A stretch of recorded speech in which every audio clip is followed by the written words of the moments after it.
বিজয়ের মাস উপলক্ষে শহরের পৌর পার্কে চলছিল মেলা। সেখানে হঠাৎ দেখা মেলে একটি মুখ পোড়া হনুমানের। মুহূর্তের মধ্যেই হনুমানটির চারপাশে জড়ো হয় মানুষজন। বিরল এই প্রাণীটিকে এক নজর দেখতে উৎসুক হয়ে ওঠেন মেলায় আসা দর্শনার্থীরা। তারা জানান, গোপালগঞ্জের বিভিন্ন স্থানে এখন দেখা মিলছে বিরল প্রজাতির কয়েকটি মুখ পোড়া হনুমানের। কোথা থেকে এসেছে এই হনুমান তা নিয়ে কৌতূহলের শেষ নেই সাধারণ মানুষের। ধারণা করা হচ্ছে খাদ্যের অভাবে দলছুট হয়ে নিজ এলাকা ছেড়ে লোকালয়ে চলে এসেছে এরা।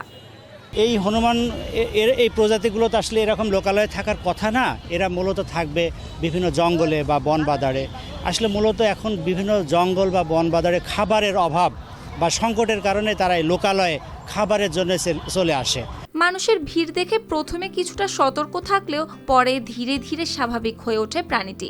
পরে কিছু দর্শনার্থী এগিয়ে এসে কলা, রুটি ও বিস্কুট খেতে দেয় হনুমানটিকে। মেলায় আসা দর্শনার্থীরা জানান, এর আগে কখনো লোকালয়ে এমন বিরল প্রজাতির হনুমান দেখেননি তারা। হয়তো আবাসস্থল ধ্বংসের কারণেই এসব হনুমান চলে এসেছে লোকালয়ে। তাদের মতে, বন্যপ্রাণী সংরক্ষণে এখনই কার্যকর পদক্ষেপ না নিলে ভবিষ্যতে প্রাণীগুলোর অস্তিত্ব পড়তে পারে হুমকির মুখে।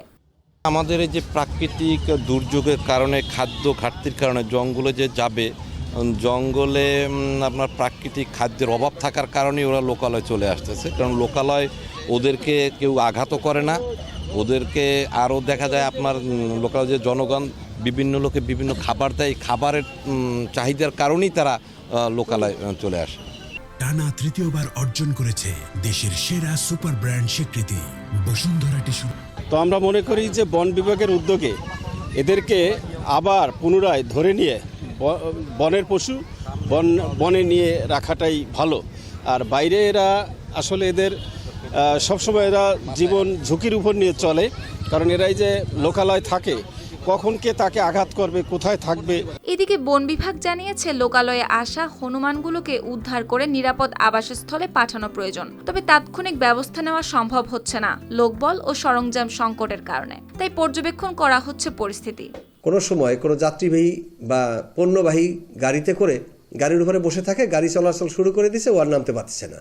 এভাবে ওই দল থেকে ওরা ছুটে চলে আসে। ওই ট্রাক যেখানে এসে থামে সেখানে হয়তো সে অবমুক্ত হয়ে যায়, সেইখানের এলাকায় ঢুকে যায়। প্রকৃতির জিনিস প্রকৃতিতে আপনা আপনাই ফিরে যাবে। প্রকৃতির থেকে আমরা ধরে নিয়ে ফেরত পাঠানো ওই জীবটার উপর একটা আঘাত দেওয়ার সামিল।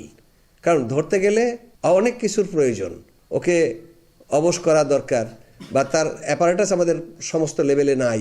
যে ওরা আসলে ওদেরকে বিরক্ত করবেন না, ওরা অল্প সময়ের মধ্যেই আপনার এলাকা ত্যাগ করে যাবে। যেহেতু ও খাবার পাচ্ছে না, কাজেই ও যেখানে খাবার পাবে বা যেখানে থাকার জায়গা ও খুঁজে সেখানে চলে যাবে।